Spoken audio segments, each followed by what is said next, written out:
ومحو كل رسم وعادة. اللهم صل وسلم وبارك وكرم على عبدك المجتبى المصطفى سيدنا محمد سيد أهل السيادة وعلى آله وأصحابه سادة القادة. سبحانك لا علم لنا إلا ما علمتنا إنك أنت العليم الحكيم ولا حول ولا قوة إلا بالله العلي العظيم. رب اشرح لي صدري ويسر لي أمري واحلل عقدة من لساني يفقه قولي. أما بعد. Alhamdulillah, puji syukur kehadirat Allah Subhanahu wa taala hingga sampai saat ini, hingga sampai detik ini masih melimpahkan kepada kita nikmat dan karunia-Nya. Masih memberikan kepada kita taufik, hidayah serta inayahnya, sehingganya berkat apa yang Allah berikan kepada kita, kita dapat menunaikan kewajiban yang diwajibkan oleh Allah kepada kita. Dan juga kita terasa ringan mengerjakan segala sesuatu yang bernilai kebaikan di sisi Allah Subhanahu wa taala. Maka mudah-mudahan apa yang kita lakukan pada hari ini menjadi bukti syukur kita kepada Allah Subhanahu wa taala, sehingganya Allah terus meridhai dan merahmati kita, dan kelak kita digolongkan sebagai hamba-hamba yang mendapatkan rahmat dan ampunan dari Allah Subhanahu wa taala. Amin ya rabbal alamin. Salawat dan salam terturun untuk baginda Rasul Muhammad sallallahu alaihi wa alihi wasallam, juga para keluarga beliau, para sahabat, para tabi'in hingga akhir zaman. Dan mudah-mudahan salawat ini menjadi salah satu sebab kelak kita dikumpulkan bersama baginda Rasul sallallahu alaihi wasallam di dalam surganya Allah Subhanahu wa taala. Amin ya rabbal alamin. Hadirin hadirat ikhwan akhwat yang dicintai oleh Allah, kalam musannif rahimahullah wa nafa'ina bihi wa bi'ulumihi fid dharain. Amin radhiyallahu ta'ala anhu wa ankum ila anqal. Babun fi man sanna sunnatan hasanatan aw sayyi'atan.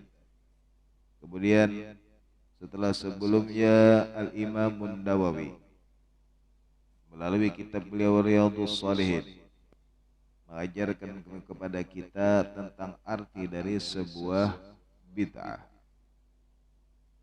Maka hari ini Al-Imam An-Nawawi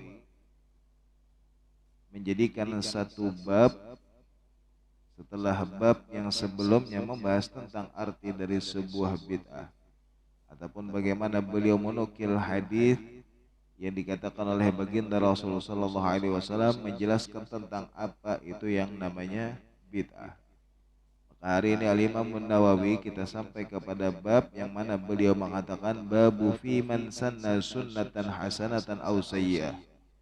Ini bab di mana bab ini menjelaskan tentang orang-orang yang memberikan contoh kebaikan ataupun sebaliknya, yakni contoh sebuah keburukan. Maka di awal bab Al-Imam An-Nawawi menukil sebuah ayat di mana beliau menukil ayat yang kemudian berasal dari surah Al-Furqan. Dikatakan bahwasanya kalau Allah Ta'ala walladzina yaquluna rabbana hab lana min azwajina wa dzurriyyatina qurrata a'yunin waj'alna lil muttaqina imama. Beliau menukil ayat tadi bahwasanya kata beliau walladzina yaquluna, dan orang-orang yang berkata Rabbana hablana min azwajina, ya Allah anugerahkanlah kepada kami min azwajina wa dzurriyyatina qurrata a'yun, jadi kemudian anugerahkanlah kepada kami istri-istri atau pasangan-pasangan kami dan keturunan-keturunan kami sebagai penyejuk hati kami. Waj'alna lil muttaqina imama, dan kemudian jadikanlah untuk kami imam, yang mana imam tadi, pemimpin tadi adalah orang-orang yang bertakwa. Karena pentingnya kita kemudian meminta kepada Allah Subhanahu wa taala agar dijadikan ke atas kita atau diberikan kepada kita seseorang yang kemudian menjadi seorang imam atau menjadi seseorang yang kemudian sebagai qudwah atau sebagai contoh, yang kemudian yang menjadi contoh tadi adalah orang-orang yang bertakwa sehingganya akan memberikan contoh yang baik kepada kita. Makanya kemudian diajarkan oleh Allah Subhanahu wa taala sebuah doa di mana beliau Allah Subhanahu wa taala mengajarkan tentang doa Rabbana hablana min azwajina wa dzurriyyatina. Ya Allah, ajar anugerahkanlah kepada kami pasangan-pasangan, baik itu istri ataupun suami, dan juga jar wa dzurriyyatina, dan keturunan-keturunan kami. Di sini kemudian Allah Subhanahu wa taala kadang menggunakan kalimat wa auladina, artinya kada anak-anak kami khusus, kada juga kemudian wa banatina, kada kemudian artinya anak-anak dari perempuan, kada juga. Tetapi Allah Subhanahu wa taala mengatakan wa dzurriyyatina, dan dzurriyyat yakni keturunan kami. Jadi bisa jadi anak, entah itu cucu atau kemudian keturunan yang selanjutnya. Karena terkadang ketika kita berdoa kepada Allah Subhanahu wa taala, doa kita tadi kada tentu dikabulkan oleh Allah Subhanahu wa taala langsung kepada apa yang kita minta. Yang bisa jadi kemudian doa yang kita panjatkan mudah-mudahan jadi diberikan keturunan anak ya soleh dan soleha. Bisa jadi jar kemudian langsung kepada anak kita. Bisa jadi jar kemudian bahwasanya itu menjadi cucu kita ataupun keturunan-keturunan yang selanjutnya, sebagaimana yang pernah diminta oleh Nabiullah Ismail ataupun kemudian Nabiullah Ibrahim ketika berdoa di dalam ayat kemudian dikatakan Rabbi ja'alni muqimas salati wa min dzurriyyati.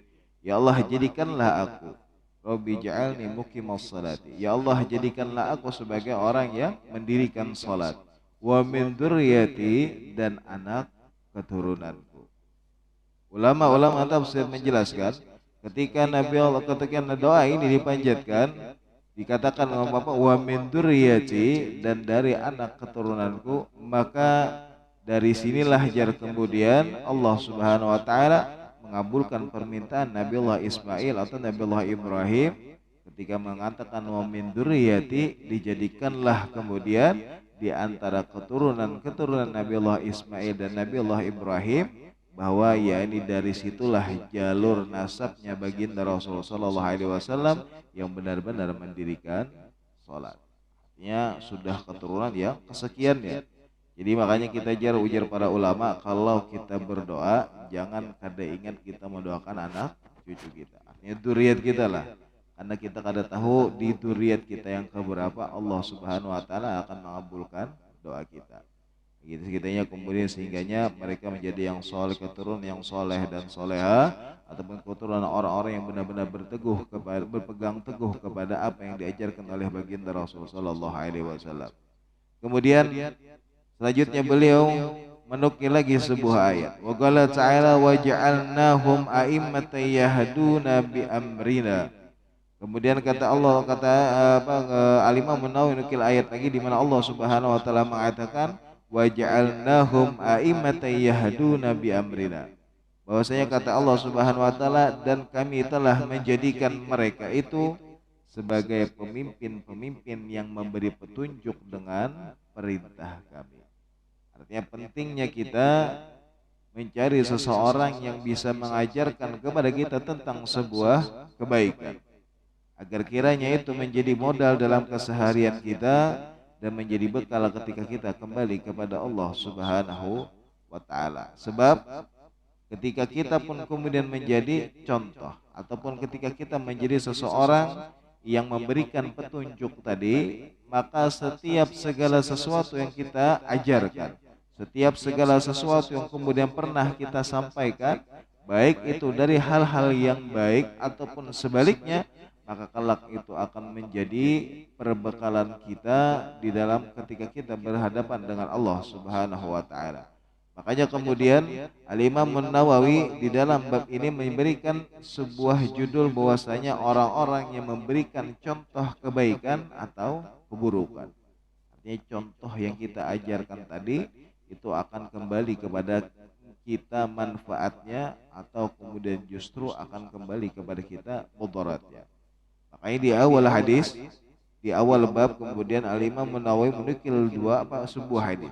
Di dalam di dalam bab ini hanya ada dua hadis yang ditulis Al-Imam An-Nawawi di dalam bab ini. Hadis yang pertama kemudian Al-Imam An-Nawawi menukil sebuah hadis yang diriwayatkan oleh Sayyidina Abu Amr Jarir bin Abdullah radhiyallahu taala anhu, bahwasanya kata beliau, qala kunna fi sadrin nahari inda Rasulillah sallallahu alaihi wasallam. Fajahu qaumun uratun mujtabi an-nimar awil aba mutaqallidis suyuf amatuhum min mudar bal kulluhum min mudar. Fatama'ara Rasulullah sallallahu alaihi wasallam lamma ra'a bihi min al-faqah. Fadakhala thumma kharaja fa amara Bilalan fa adzana wa aqama fa shalla thumma khataba. Diriwayatkan oleh Sayyidina Abu Amr Jarir bin Abdullah bahwasanya kata beliau, kunna fi sadrin nahar inda Rasulillah sallallahu alaihi wasallam.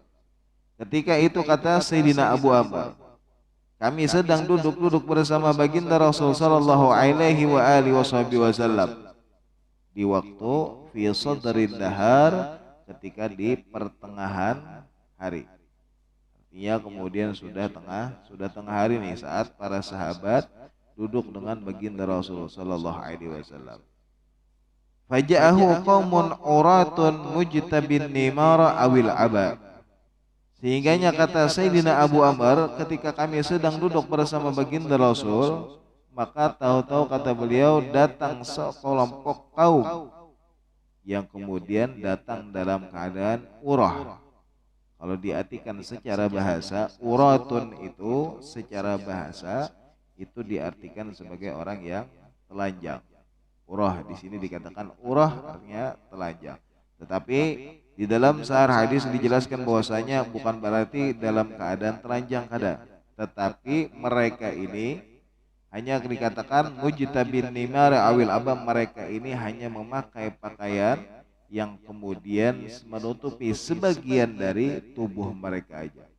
Artinya mereka ini pakaiannya kada sempurna menutup aurat mereka, sehingga dikatakan urah, sehingganya dikatakan telanjang atau kada memakai apa-apa, padahal mujtabin nimar memakai sesuatu tetapi kada sempurna di dalam menutupi auratnya. Karena mereka ini dikatakan bahwasanya mereka ini ada termasuk orang-orang yang dalam keadaan sulit, artinya orang yang sakit nih, orang-orang yang datang tadi. Mutaqallidis suyuf, kemudian mereka ini selain memakai pakaian yang kurang sempurna di dalam menutup auratnya, pun mereka sambil memegang sebuah pedang. Amatuhum min mudar bal kulluhum min mudar. Kebanyakan dari mereka itu berasal dari qabilah Mudar, ya suku Mudar, atau bahkan bal kulluhum min Mudar, dan semuanya berasal dari suku Mudar. Fatama'ara wajhu Rasulullah sallallahu alaihi wasallam lamma ra'a bihim minal faqah. Maka ketika kelompok atau suku Mudar ini datang dan dilihat langsung oleh baginda Rasul sallallahu alaihi wasallam, ketika beliau melihat apa yang mereka pakai, artinya pakaian mereka kada sempurna di dalam menutup auratnya sambil memegang pedang dan segala macam. Ini ujar ulama menjelaskan bahwasanya mereka adalah orang-orang yang benar-benar kekurangan, bujur-bujur sakit nih. Maka ketika melihat itu, fatama'ara wajhu Rasulillah sallallahu alaihi wasallam. Ketika melihat itu bahwasanya baginda Rasul sallallahu alaihi wasallam wajah sidin itu sudah mulai berubah. Artinya berubah di sini entah kemudian melihat beliau karena sedih atau apa segala macam, karena di dalam hadis ini dilanjutkan bahwasanya lamma ra'a bihi minal faqah, ketika baginda Rasul mereka melihat mereka dalam keadaan faqah. Faqah itu kekurangan atau menderita lah, yang melihat nang serba sakit tadi, maka baginda Rasul wajah sidin berubah melihat keadaan saudara-saudara beliau sesama muslim. Maka ujar Sayyidina Abu Amr, fadakhala thumma kharaja. Kemudian baginda Rasul sallallahu alaihi wasallam masuk ke dalam rumah beliau, kemudian keluar lagi, fa amara Bilalan fa adzana wa aqama. Sehingga kemudian ketika beliau keluar, beliau memerintahkan kepada Sayyidina Bilal untuk mengumandangkan adzan, fa aqama, dan juga kemudian qomat. Artinya adzan dan qomat. Karena mungkin ketika di awal hadis tadi kan dikatakan fi sodrin nahar, ketika itu sudah mulai tengah hari, berarti pada waktu duhur. Kayak ketika baginda Rasul masuk keluar, berarti waktu duhur sudah masuk. Sehingga baginda Rasul memerintahkan kepada Sayyidina Bilal untuk adzan dan untuk iqamah. Wasallatu ma khataba, kemudian dia imbah sembahyang baginda Rasul nih, adzan, qomat, kan kemudian sembahyang. Setelah sembahyang baginda Rasul sallallahu alaihi wasallam tsumma khataba, kemudian baginda Rasul sallallahu alaihi wasallam menyampaikan di dalam nasihat beliau. Kata baginda Rasul sallallahu alaihi wasallam, faqala ya ayuhan nasu taqu rabbakumul ladzi khalaqakum min nafsin wahidah ila akhiril ayah innallaha kana 'alaikum raqiba. Ini ada surah An-Nisa. Ketika Allah mengatakan ya ayuhan nasu taqu rabbakumul ladzi khalaqakum min nafsin wahidah wa khalaqa minha zawjaha wa batha minhuma rijalan katsiran wa nisaa wattaqullaha alladzi tasaaluna bihi wal arham innallaha kana 'alaikum raqiba. Wal ayatul ukhra allati fi akhiril hasyr ya ayyuhalladzina amanu taqullaha wal tandur nafsum ma qaddamat lighadin. Jadi kemudian kata baginda Rasulullah SAW di dalam nasihat beliau, di dalam ceramah beliau, di dalam khutbah beliau, beliau mengatakan, wahai sekalian manusia, kata baginda Rasulullah SAW, bertakwalah kepada Tuhanmu yang telah menciptakan kamu dari seorang diri sampai akhir ayat, ila akhiril ayah.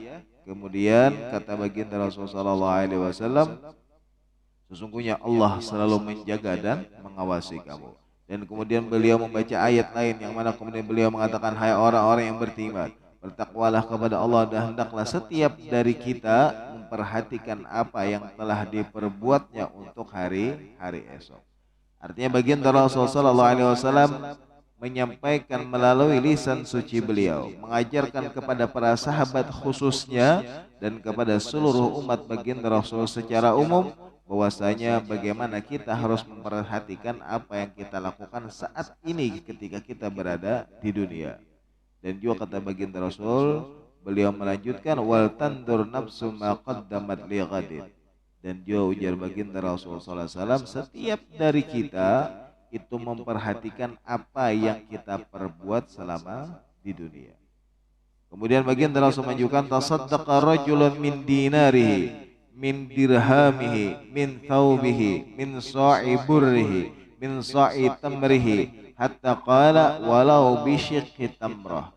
Kemudian baginda Rasulullah sallallahu alaihi wasallam setelah beliau membaca ayat-ayat Allah Subhanahu wa taala, beliau melanjutkan, hendaklah kata beliau, tasaddaqa rajul min dinarihi, hendaklah kata beliau seseorang dari kalian bersedekah dari dinarnya. Dari kalian yang kata beliau bersedekah dengan dirhamnya, bersedekah dari pakaiannya, ataupun kemudian kata beliau bersedekah dari sa'iburhi, dari satu so', atau satu so' itu sama lawan ukuran kita mengeluarkan zakat fitrah. Karena kan satu so' itu empat mud, satu mud itu ini satu mud. Kalau satu so' itu berarti 4 mud. Berarti di sini baginda Rasul mengatakan min sa'iburhi, kemudian mengeluarkan satu so' dari gandumnya. Karena di sana orang makan roti, jadi menggunakan gandum. Atau kata beliau min sa'i tamrihi, atau dari satu so' dari kurmanya. Atau hatta qala walau bisyiqqit tamrah, walaupun kata baginda Rasul sallallahu alaihi wasallam ia bersedekah hanya kemudian sekalipun hanya dengan separuh kurma. Di sini baginda Rasul mengatakan bisyikit tamrah walaupun hanya separuh kurma. Artinya di sini baginda Rasul mengajarkan kepada kita kalau kita bisa bersedekah dari dinar ataupun dirham. Karena beda, dinar dan dirham berbeda. Dinar itu dari emas, dirham dari perak. Sehingganya yang hendak sedekah di sini dalam jumlah yang banyak silahkan. Kada sanggup di sini kada sanggup nih pakai emas, pakai perak. Kada ada jua atau dari pakaian yang inya miliki. Kada ada jua jar baginda Rasulullah SAW atau dari burnya, dari yang inya makan sehari-hari. Kada ada jua jar baginda Rasul tamernya, dari kurmanya. Kada ada jua jar baginda Rasulullah SAW walau bisyikit tamrah, walaupun hanya separuh kurma ujar baginda Rasulullah SAW. Baginda Rasulullah SAW memperhatikan para sahabat atau kaum-kaum yang kemudian dari suku Mudhar yang datang kepada baginda Rasul dalam keadaan faqah atau serba kekurangan. Pakaian mereka yang tertapa kada menutup sempurna auratnya, keadaan mereka yang kemudian serba kekurangan, sehingga baginda Rasul sedih kemudian mengajarkan atau menyampaikan nasihat kepada para sahabat tentang arti dari sebuah sedekah. Ajar setelah tuntung menyampaikan tentang apa yang disampaikan baginda Rasul tadi, maka jar faja'a rajulun minal ansar bi surratin kadat kafuhu ta'jazu anha. Jajar kemudian setelah baginda Rasul ceramah, maka datanglah seorang laki-laki minal ansar dari golongan ansar, artinya dari golongan orang-orang yang berada di kota Madinah yang menyambut kedatangan baginda Rasul. Karena kan ada muhajirin, ada ansar. Muhajirin yang hijrah bersama baginda Rasul dari Mekah ke Madinah, sedangkan kaum Ansor adalah mereka para sahabat yang menunggu kedatangan baginda Rasul di kota Madinah. Makanya datanglah seorang laki-laki dari kaum Ansor dengan membawa bisurati, dari sedikit apa yang ia miliki dari harta-hartanya, sampai-sampai jar baginda Rasul apa ya Abu Amr tadi, kadat kafuhu ta'jazu anha, sehingga jar seakan-akan hampir tangannya itu jar kada kuat atau kada sanggup membawanya saking banyaknya inya membawa dari rumahnya. Thumma tataba'an nasu hatta ra'aitu qaumaini min ta'amin wa thiyabin, sehingga jar kemudian kata Sayyidina Abu Amr, setelah ada satu orang dari kaum Ansar tadi yang datang membawa hartanya, maka jar setelah itu banyak jua jar kemudian orang-orang yang mengikutinya. Ya umpat jua nih hendak bersedekah. Sehingga jar kata Sayyidina Abu Amr, sampai aku melihat kaumaini. Kaumaini. Di sini mengapa kaumaini pakai kaf bukan qaf. Jadi kaumaini artinya kata Sayyidina Abu Amr, aku melihat ada dua tumpukan.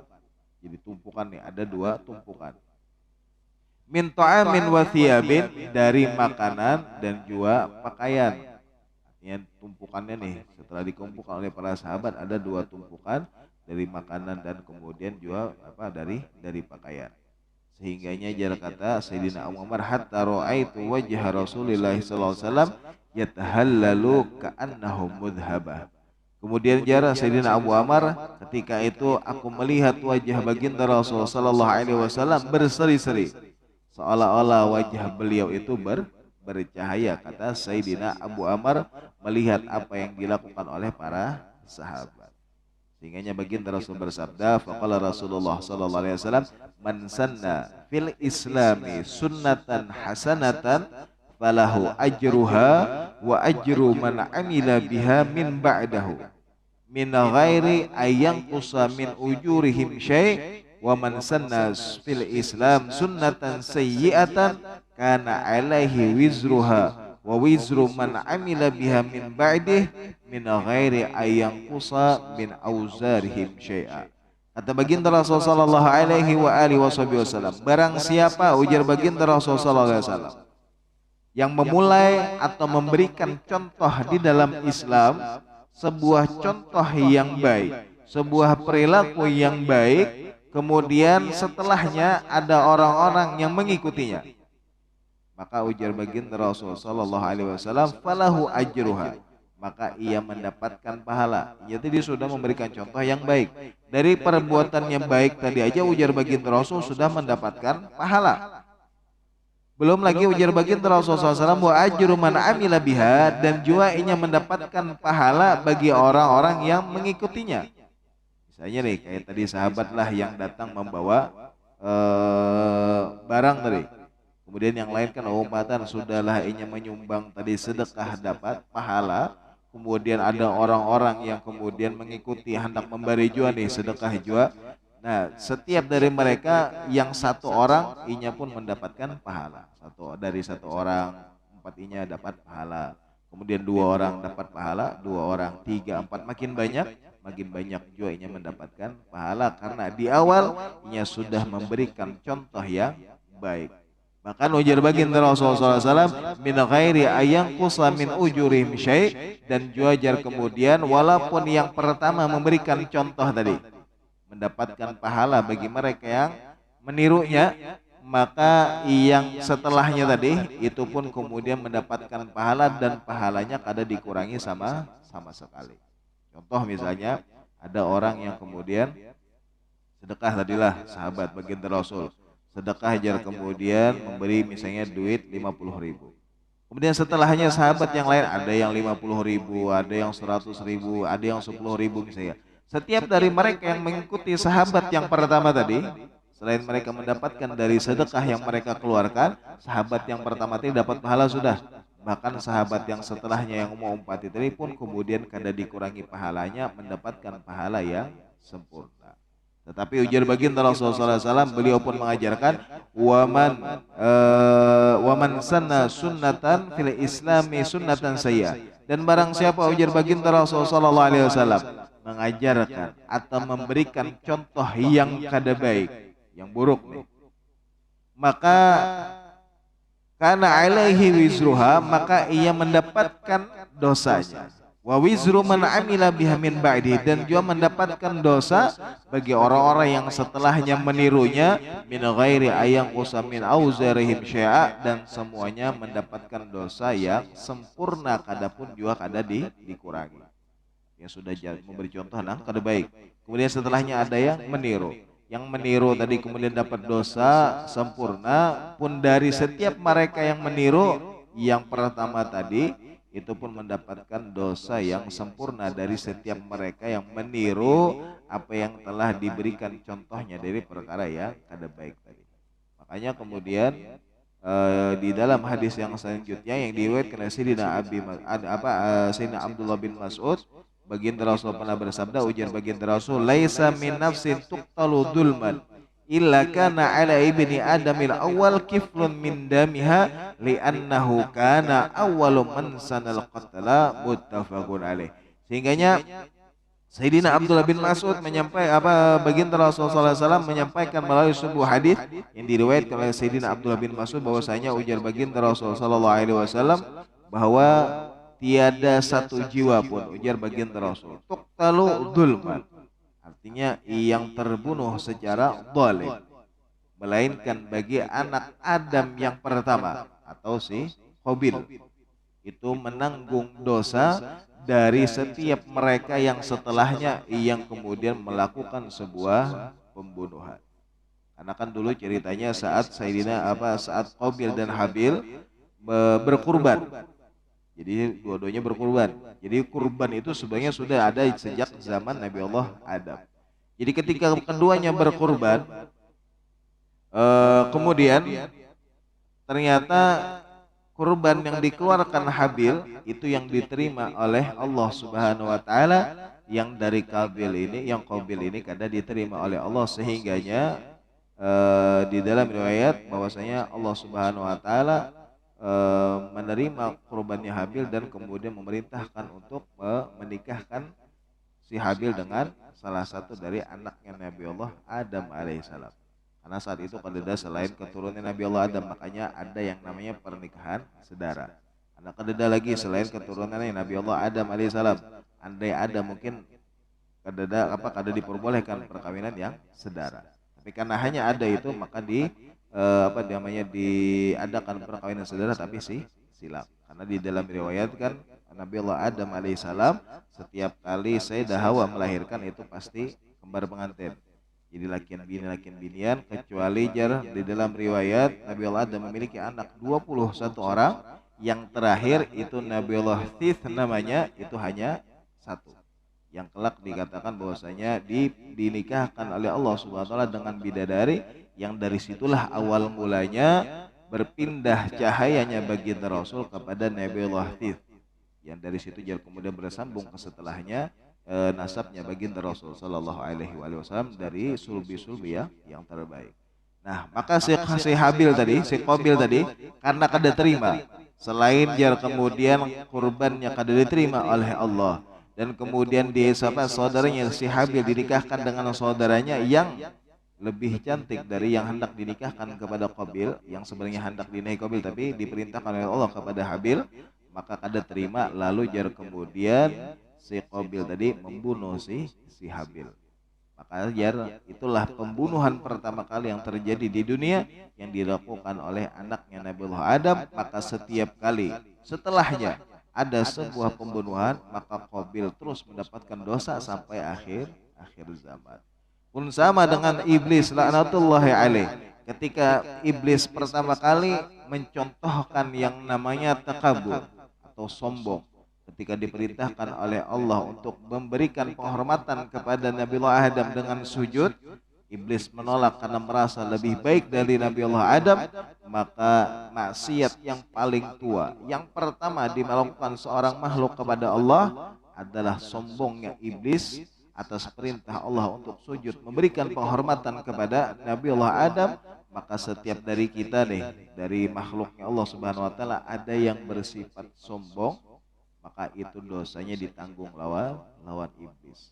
Jadi kita pun kemudian sama, bilanya kita tuh mengajarkan hal-hal yang baik, ada setelah kita yang meniru, maka kita mendapatkan pahala. Pun sama kalau kita mengajarkan hal-hal yang kada baik, setelah kita ada yang meniru, misalnya ada yang mengumpati, maka sampai akhir zaman, sampai pembila aja, itu menjadi dosa jariah atas kita. Naudzubillah, makanya di dalam hadis kan bagian terus mengatakan ada satu pahala atau amal jariah yang kada pernah terputus, di antaranya yakni wal ilmu yuntafa'u bihi, yakni ilmu yang bermanfaat. Baik burukkah baikkah ilmu yang diajarkan tadi, jika setelahnya ada yang mengamalkan yang meniru, maka bilanya baik dapatnya baik, bilanya buruk pun dapatnya buruk juga.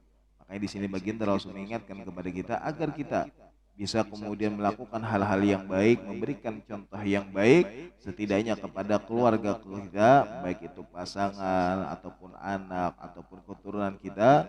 Makanya ulama-ulama menegaskan kalau bisa untuk kita sebagai seorang orang tua mengajarkan kepada anak-anak untuk mengenal huruf hijaiyah, itu kita sendiri.